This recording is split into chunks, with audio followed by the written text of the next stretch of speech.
Kerajaan akan memastikan beberapa langkah kawalan dalam usaha menyelesaikan peningkatan paras hutang dipatuhi supaya ia terkawal dan terurus, kata Kementerian Kewangan. Kementerian itu berkata sehingga akhir 2022, hutang kerajaan persekutuan berjumlah 1.079.6 trilion ringgit atau 60.4% kepada keluaran dalam negara kasar KDNK.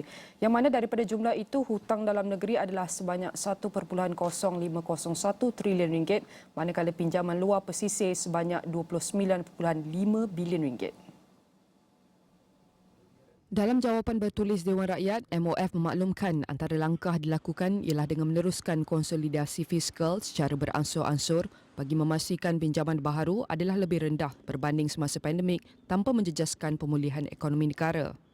Selain itu, kementerian akan meningkatkan kecekapan perbelanjaan, mengawal dan memastikan peruntukan dibelanjakan dengan berkesan serta mengurangkan ketirisan dan pembaziran. Kerajaan juga perlu melaksanakan kajian semula perbelanjaan awam termasuk langkah rasionalisasi dan keutamaan perbelanjaan.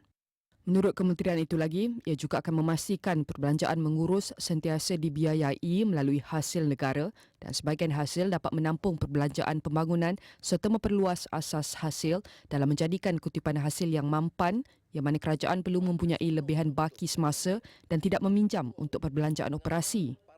Bagi strategi seterusnya, kementerian akan memastikan bayaran caj khidmat hutang terkawal dan tidak melebihi 15% daripada hasil serta pinjaman kerajaan adalah semata-mata untuk membiayai perbelanjaan pembangunan yang ditumpukan kepada projek berimpak tinggi yang memberi pulangan kepada negara dan rakyat dalam jangka masa panjang.